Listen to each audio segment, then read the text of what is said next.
El Ministerio Internacional Reinando en Plenitud presenta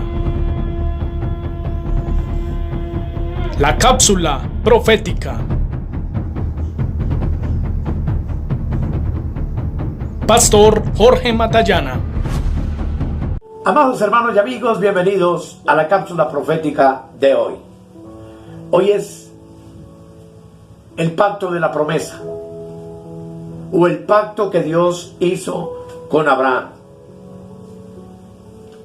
Y ese pacto comienza en Génesis capítulo 11, el versículo 10, en donde dice la escritura: estas son las generaciones de Sem.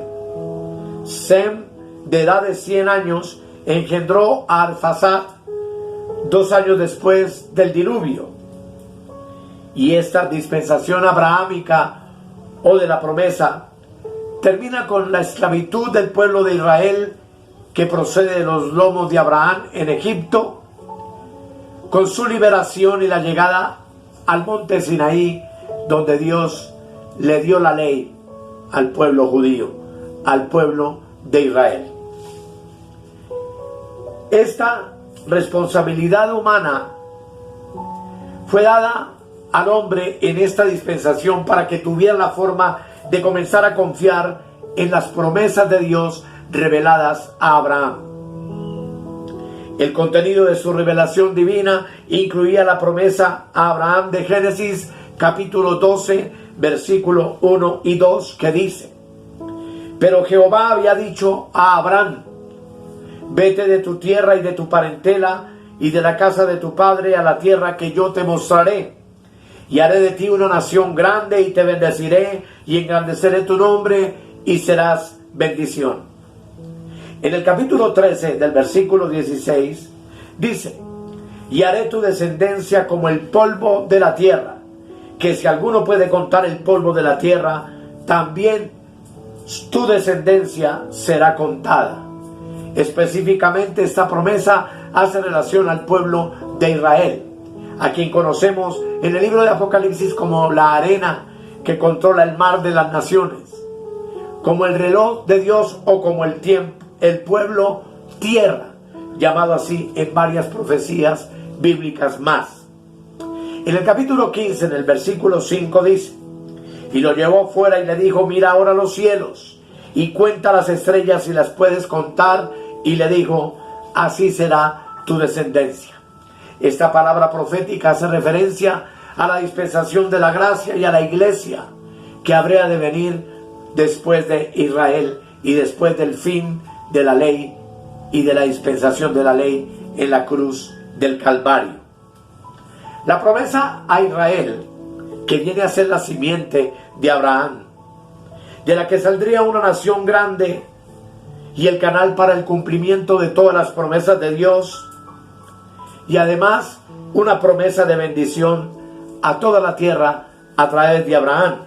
Pues en Génesis 12:3 dice: bendeciré a los que te bendijeren, y a los que te maldijeren maldeciré, y serán benditas en ti todas las familias de la tierra.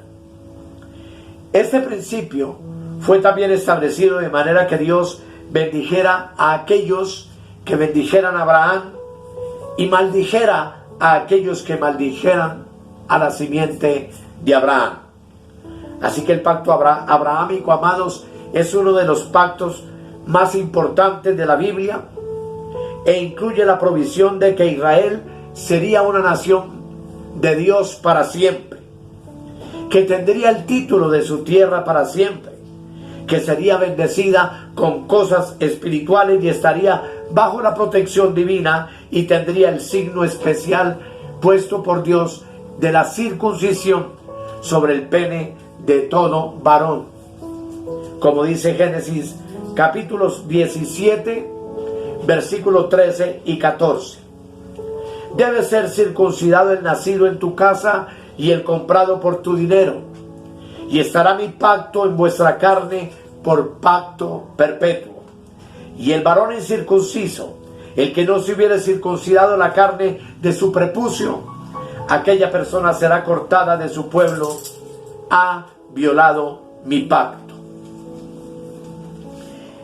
El pacto de la promesa o abrahámico era a la vez de gracia en principios e incondicional, por cuanto no dependía de la fidelidad humana, sino en la fidelidad de Dios.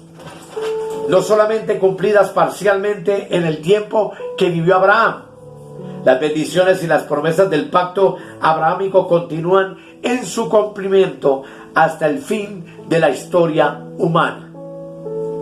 Algunas de las bendiciones inmediatas del pacto para alguna generación particular habrían de estar condicionadas a la obediencia, pero el pacto en sí era declarado como un pacto eterno. El pacto con Abraham fue dirigido primeramente a Abraham y a sus descendientes, a donde estaría comprometida la responsabilidad dispensacional. El mundo como un todo continuaba bajo el gobierno humano y la dirección de la conciencia como su responsabilidad primaria. Bajo el pacto abrahámico, sin embargo, había un constante patrón de fracaso.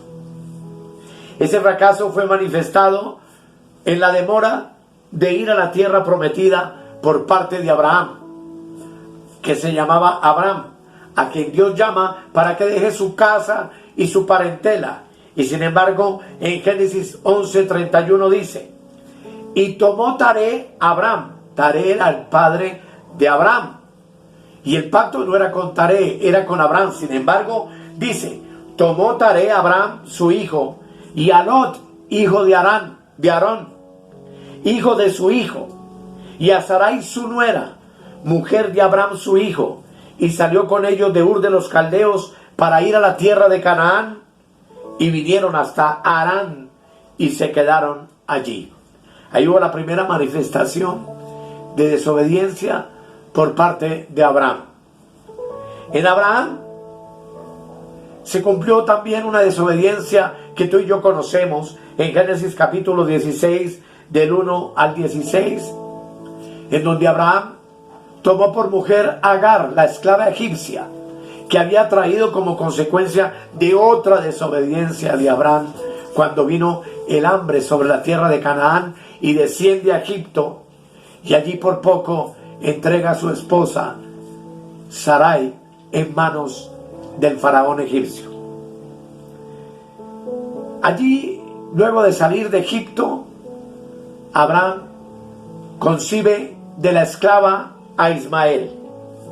Y es evidente, sin embargo, que Adán fue creciendo en fe y en gracia hasta llegar a un punto maravilloso donde tuvo la voluntad de sacrificar a su hijo Isaac en obediencia a Dios en el Génesis capítulo 22.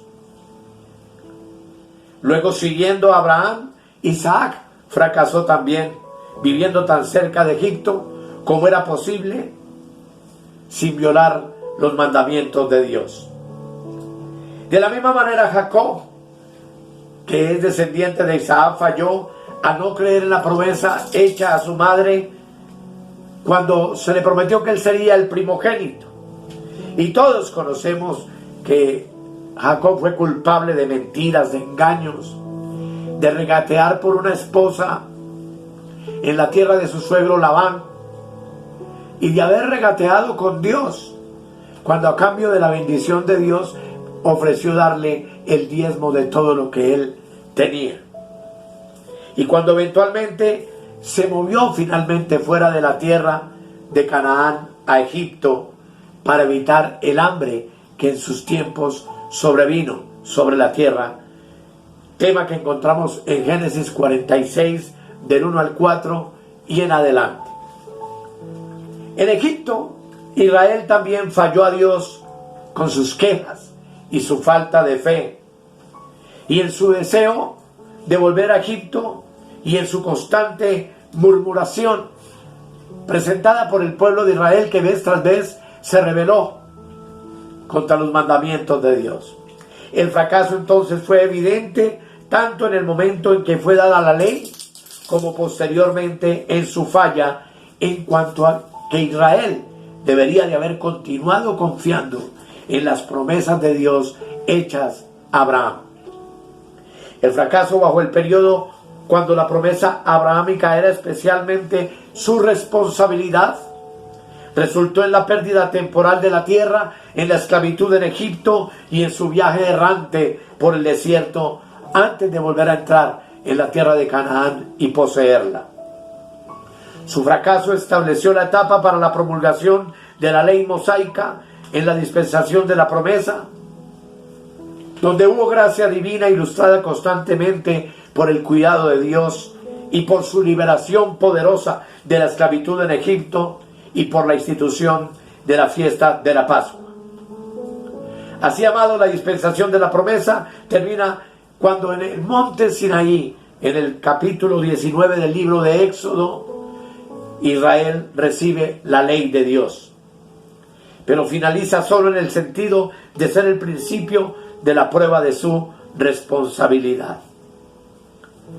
Así que, amados hermanos y amigos, esta dispensación muestra una vez más el fracaso. Israel, como lo veremos durante la dispensación de la ley, fracasó por completo una vez más. Así que el juicio del pacto de Dios hecho con Abraham en la dispensación de la promesa fue la esclavitud en Egipto, la liberación del pueblo y la ley dada en el monte Sinaí a este pueblo. Nos vemos en la próxima dispensación y muchas gracias por tu atención. Te declaro bendecido con toda bendición espiritual en los lugares celestiales en Cristo Jesús. Hasta la próxima. He aquí yo vengo pronto, y mi galardón conmigo, para recompensar a cada uno según sea su obra. Si necesitas oración o tienes alguna inquietud, contáctenos al 314-585-2864. Suscríbete en nuestro canal de YouTube o escríbenos al correo electrónico reinandoenplenitud@gmail.com. Bendiciones para todos.